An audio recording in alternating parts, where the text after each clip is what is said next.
Eighth క్లాస్లో ఉన్నటువంటి 6th lesson చూద్దామండి. తెలుగు జానపద గేయాలు. కవి ఎవరండి? ఆచార్య బిరుదు రామరాజు. 1925-2010. 1925-2010. ఇతివృత్తం అండి సంస్కృతి విలువలు. ప్రక్రియ అండి వ్యాస ప్రక్రియ. జానపద గేయం అని ఉంది కండి, ఎప్పుడు గేయం పాడొద్దండి, వ్యాసం అని గుర్తుంచుకోవాలి. జానపద గేయాల గురించి పాటలు పాడండి అంటారు కదా, పాటలు పాడకుండా వ్యాసం అనేది రాయాలి అని ఈ విధంగా గుర్తుంచుకోండి.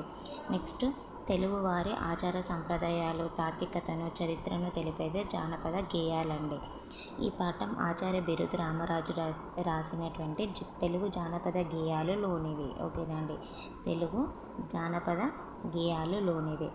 ఈయన వరంగల్ అర్బన్ జిల్లా దేవనూరు గ్రామం అండి. ఓకేనా. జననము ఎవరండి? ఆచార్య బిరుదు రామరాజు. ఓకేనండి. వరంగల్. ఓకేనండి, ఇక్కడ ఉంది రామరాజు వరంగల్లో జన్మించాడు అని గుర్తుంచుకోండి. ఓయూలో అంటే ఉస్మానియా విశ్వవిద్యాలయంలో తెలుగు శాఖ అధ్యక్షుడుగా, డీన్గా పనిచేశాడు. ఓకేనండి, తెలుగు శాఖ అధ్యక్షుడు, డీన్గా పనిచేశాడు.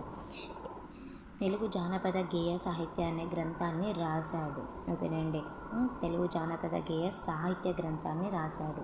ఎవరండి? ఆచార్య బిరుదు రామరాజు. రచనలు: చరిత్రకెక్కని చరితార్థులు, మరుగున పడిన మాణిక్యాలు, ఆంధ్ర యోగులు, ఉర్దూ తెలుగు నిఘంటువు, తెలుగు జానపద రామాయణము, తెలంగాణ పల్లె పాటలు, తెలంగాణ పిల్ల పాటలు. ఓకేనండి, కంపల్సరీ ఈయన రచించిన రచనల్లో ఏం కనిపిస్తుందండి?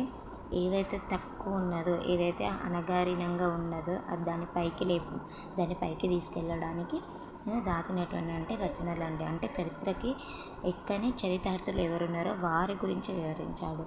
ఎవరైతే మరుగున పడిపోయిన మాణిక్యాలు ఉంటారో వారి గురించి రచనలు చేశాడు.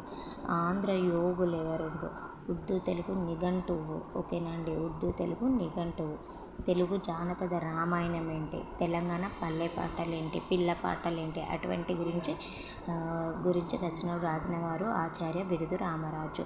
నెక్స్ట్, పౌరాణిక గేయాలు, చారిత్రక గేయాలు, పారమార్థిక గేయాలు. ఓకేనండి, అంటే భక్తి, కర్మ, జ్ఞాన మార్గాలు, వీటి గురించి తెలియజేశాడు. కరుణరస గేయాల గురించి రాశాడు. సుఖం దుఃఖం ఉండే గేయాలండి. ఓకేనండి, ఇవి కరుణరస గేయాలు. ఇందులో ఉన్నటువంటి అర్థాలు చూద్దామండి. సౌరభం అంటే